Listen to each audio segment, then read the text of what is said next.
Doctor सांग्रां ब्रह्म हिसाबै चिरां दुवार जितु बिसायख'थियाव जुदि बाहागो लानो नागिरदों, जुदि नोंथाङा गाबोन सबनिया हाइकमान्डआ नोंथांनो टिकेट होयोब्ला नोंथाङा गेलेनायनि 100% दायो जाना दङ।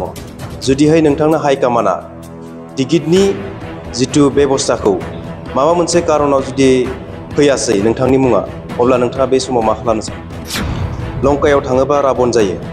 माखासे दायो जोङो नुदों, नट अनलि बि इउपिपिएलनि दैदेनगिरि नङा, बिजेपिनियानो जा, बिपिएफनि जा, बा गुबुन गुबुन राजखान्थि हान्जानिफोरनियानो जा, दा बिथांमोना रायजो राजाखौ सिबिनो फैयो बिसायख'थिनि सिगां खोथा मेन्डेट होनानै बाथ्रा बुङो।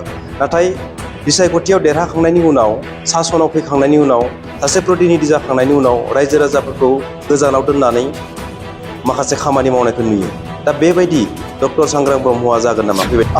बियो जाहैबाय गासिबो हाइकमान्डनि खोथा। जोङो साफा साफा रौनिया हिसाबै खामानिखौ मावबाय थादों।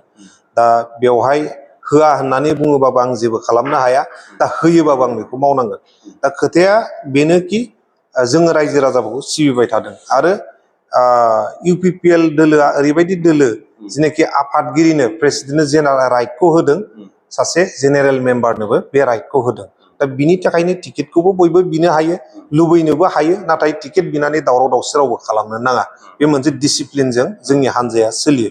दा बिनि थाखायनो इउपिपिएल हान्जाया प्रमद बर' सारनि दैदेननायाव, प्रमद बर' सारनि नेतृत्वआव मोनसे सार्भे सोलिबाय थादों। बे सार्भेनि मथे जायहानो विनिं केपेबिलिटि दं, जायखौ होयोबानो देरहानाया गोरलै जायो, दा बे व्यक्तिखौनो इउपिपिएल हान्जाया टिकेट हरगोन।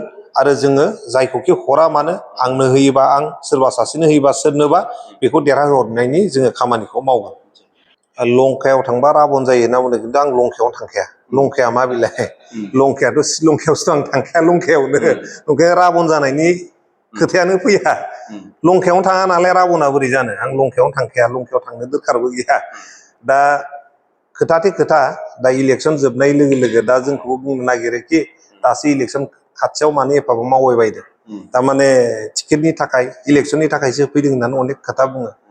खिन्थु आं एखम्बा कमेन्टसआव आंबो हरफिनो, बे जे इलेक्सन जोबग्रोमोना गभर्नमेन्ट दाजेननायाव 2020-21नि जागायजेननायावनो बे सिसुपानियाव निसिमायाव जे एकदमबारे बिराद गिदिर बायफ्लंदोंमोन, बे बायफ्लंनायखौ सोर थेहैनाय?